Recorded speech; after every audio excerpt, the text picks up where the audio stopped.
কেউ অসুস্থ হলে বিশ্বনবী পড়তেন আল্লাহুম্মা রাব্বান নাস আযহিবিল বাস ইশফি আনতা শাফি লা শিফা ইল্লা শিফাউক শিফাউন লা ইউগাদিরু সাকামা। আবার পড়তেন আসআলুল্লাহাল আযীম রাব্বাল আরশিল আযীম আইয়াশফিয়া। এজন্য অসুস্থ হলে এই দোয়াগুলো করে দিবেন। ঝাড়ফুঁক করবেন। ঝাড়ফুঁক ইসলামে আছে, তাবিজ তোমার ইসলামে নাই।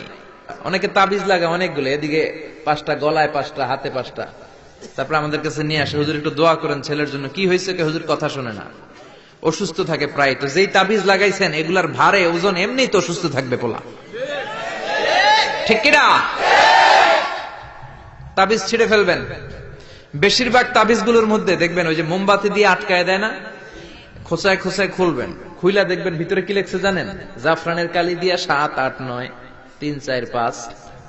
হুজুর এগুলো কোরআনের আয়াতের সংক্ষেপে লিখছে। তোরে সংক্ষেপে লেখার পারমিশন দিয়েছে কে? কে দিয়েছে পারমিশন? 786 নাকি বিসমিল্লাহ হয়? 1 কোটি বার 786 লেখলেও একটা বিসমিল্লাহ সমান হবে? বিসমিল্লাহরে সংক্ষেপ করলেও 786, আবার হরে কৃষ্ণ হরে রাম এটারে সংক্ষেপ করলেও 786। চিল্লা এখন ঠিক কি না? এজন্য তাবিজ তোমার নয়, রুকিয়া করবেন। ঝাড়ফুঁক করা সুন্নাত। ঝাড়ফুঁক করা কি সুন্নাত। সূরা ফালাক, সূরা নাস, এই দুইটা পরে যদি ফু দেন জিনের বাদশাও দিব দৌড়। ছোট্ট বাচ্চারা যদি জিনে ধরে, পরিতে ধরে, আয়াতুল কুরসি পরে ফু দেন, জিনের 12টা বাজায় দিবে কে? আল্লাহ। এগুলো পড়তে চায় না। বিশ্বনবী হাসান আর হুসাইনকে এই দোয়াগুলো পড়ে ফু দিতেন। হাসান হুসাইনকে তাবিজ পড়ায় নাই কখনো। বিশ্বনবী একটা স্পেশাল দোয়া পড়তেন, বুখারীর বর্ণনা, আউযু বিকালিমাতিল্লাহি তাম্মা মিন কুল্লি শাইতানিন ওয়া হাম্মা ওয়া মিন কুল্লি আইনিন লাম্মা। এই যে যারা মোবাইলে রেকর্ড করছেন, রেকর্ড হয়ে গেছে না? আমি যে বললাম বাসা যে মুখস্থ করবা, মায়ের শিখাবা, ছোট্ট বাচ্চারে শিখাবা। এগুলো পড়ে ফু দিলে কোন জিন পুরি সামনে আসতেই পারবে না। এগুলো নাই মুসলমানের, তাবিজ লাগে। কি লাগে? বিশ্বনবী 6 মাস অসুস্থ ছিলেন। ইহুদিদের মিত্র লাবিদ ইবনুল আসাম বিশ্বনবীরে ব্ল্যাক ম্যাজিক করেছে। কি ম্যাজিক? Black magic.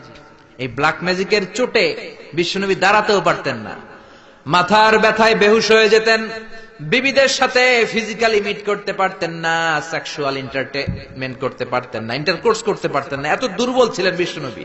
বিবিদের ঘরে যাইতেন কিন্তু মেলামেশা করতে পারতেন না, এত দুর্বল। যেই নবীর এক হাতের মধ্যে জান্নাতি 40 জনের শক্তি দিয়েছে কে? আল্লাহ। ওই নবী ব্ল্যাক ম্যাজিকের পাওয়ারে দুর্বল হয়ে যায়, তারপরেও বিশ্বনবী একদিনও তাবিজ পড়েন নাই। পড়ছে? বিশ্বনবী 4 মাস, কোন বর্ণনায় 6 মাস লাবিদ ইবনুল আসাম ইহুদি মিত্র এই বেয়াদবটার ব্ল্যাক ম্যাজিকের কারণে অসুস্থ ছিলেন। 6 মাস পরে সাইয়েদনা জিবরাইল আসলেন, বললেন, ও নবী, 2টা সূরা আল্লাহ নাজিল করেছে, একটার নাম ফালাক আর একটার নাম নাস। দুইটার একসাথে বলে মুআউযিজাতান। এই মুআউযিজ, তাবিজ, এখান থেকে তাবিজ আসছে। তাবিজ যদি করতে হয় সূরা ফালাক নাস দিয়ে পড়বেন, ঠিক কি না? ও নবী, চলেন আপনারে কোথায় ব্ল্যাক ম্যাজিক করিয়েছে দেখাই। সাইয়েদনা আবু বকর সাইয়েদনা ওমরকে নিয়ে, বিশ্বনবীকে নিয়ে জিবরাইল চলে গেলেন একটা কুয়ার কাছে। কুয়ার নিচে দেখলেন একটা চিরুনি, চিরুনির মধ্যে বিশ্বনবীর 11টা চুল দিয়ে গিট দেওয়া। সূরা ফালাক আর সূরা নাসে আয়াতও আছে 11টা। নাজিল হলো কুল আউযু বিরাব্বিল ফালাক মিন শাররি মা খালাক। একটা একটা আয়াত সাইয়েদনা জিবরাইল নাজিল করেন, একটা একটা গিরা খুলতে থাকেন আর বিশ্বনবীকে সুস্থ করে দিতে থাকেন কে? আল্লাহ। 11টা আয়াত পড়া শেষ, 11টা গিট খোলা শেষ, চিরুনি থেকে বিশ্বনবী সুস্থ। এত সুস্থতার মধ্যে বিশ্বনবী তাবিজ ঝুলাই নাই। আর আমরা কিছু হইলে তাবিজ আছে না নাই? এজন্য খবরদার এগুলো করবেন না। ঝাড়ফুঁক করবেন। অসুস্থ হলে, ব্যথা বেদনা হলে সিঙ্গা লাগাবেন। সিঙ্গা লাগানো সুন্নাত। কিন্তু বাদদানি মহিলারা যে মাথায় দিয়ে যায়, পুকোয়ায়, জুকোয়ায়, সিঙ্গা লাগায়, সাপের খেলা দেখায়, এগুলো বলে, এলাকায় বলে পুকোয়ায়, জুকোয়ায়, সিঙ্গা লাগায়। ওই সিঙ্গা না, বিশ্বনবী যে সিঙ্গা লাগিয়েছেন, আরবিতে এটাকে বলে আল হিজামা, ইংরেজিতে বলে কাপিং। এই কাপিং করবেন। ছোট্ট একটা প্লাস্টিকের বক্স, উপর একটা ডান্ডা থাকে দেখবেন, একটা দণ্ড। এটা আপনার দেহের কয়েক জায়গায় যেখানে খুব ব্যথা বেদনা করে ছিদ্র করে কাপিং করে দিবেন। আধা ঘন্টা 1 ঘন্টার ব্যবধানে যত বিষ রক্ত আছে টেনে বের করে নিবে। মডার্ন মেডিকেল সায়েন্স অ্যাপ্রুভ করেছে, যেটা ল্যাবরেটরিক্যালি প্রুভড, কাপিং মানুষের দেহের জন্য অনেক স্বাস্থ্যকর। চিল্লা এখন সুবহানাল্লাহ।